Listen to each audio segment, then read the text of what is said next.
Kaugnay sa hiling na fare hike sa mga pampublikong sasakyan ay iba pang issue. Bakit panayon po natin si Land Transportation, Franchising and Regulatory Board Spokesperson, Atty. Zoe Daphne Usita. Atty. Usita, magandang umaga po. Magandang umaga po sa inyong mga tagapakinig, Mr. Arnold. Mula po sa aming Secretary Vince Dizon from Department of Transportation, and from LTFRB po, Chairman Guadis. Good morning po. Matapos mo naging pagdinig kahapon, Atty., ano kailangan pang i-review ng LTFRB sa hinihiling po na transport group na provisional 1 peso fare hike? Okay po. Bali, nung natapos po yung hearing nila kahapon, nag-issue po ang LTFRB ng order na magpasa ng position paper within 10 days po, non-extendable period po. Opo. Basically po kasi, doon po sa una nilang petition, doon sa petition nila na ipinasa nitong August, nakalagay po kasi doon na gusto po ng transport group na yung 1 peso provisional fare ay maging permanent. Opo. Pero ito pong kahapon po sa hearing po nila, through their counsel, humingi pa po sila ng additional 1 peso, provisional din po. Bali nung October 2023 po kasi, yung naging minimum fare po natin from 12 pesos, binigyan po ng 1 peso. Yun po yung unang provisional increase po na 1 peso. So currently, this year po, 13 pesos po ang pasahe para po sa traditional jeepney. Opo. And then 15 pesos naman po para po sa modern jeepney. Pero ngayon po kasi, nung nagkaroon po ng hearing kahapon, aside dun sa 1 peso, magdadagdag na naman po ng 1 peso provisional increase po.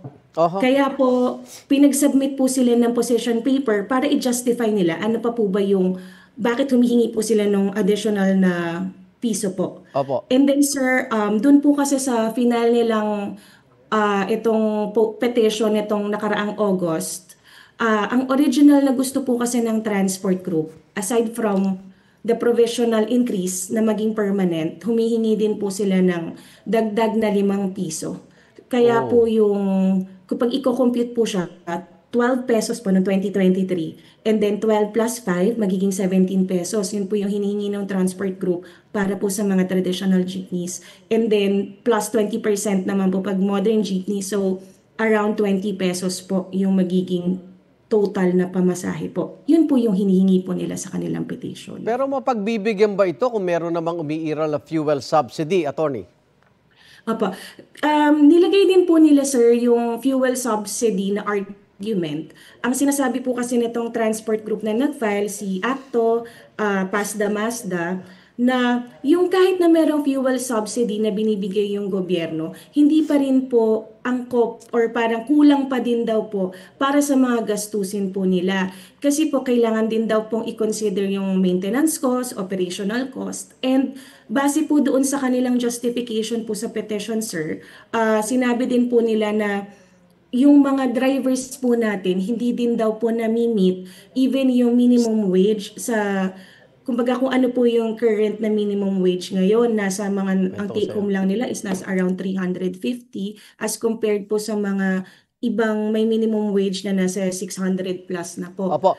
Tapos po, sa amin naman pong department, alinsulod din po doon sa directive po ng aming secretary, nasa Secretary Vince Dizon. Ito po kasing 2025, nag-earmark na po ang, nasa gaan na po yung additional subsidy, and according naman po sa aming secretary is i-implement po talaga yan at i-expedite din po nila yung pagbibigay po nung subsidy ng oil po. Okay. Para sa tawid pasada, Kung hindi sir. mabibigay itong 1 peso provisional, agad bang ipamamahagi yung fuel subsidy, Atty.?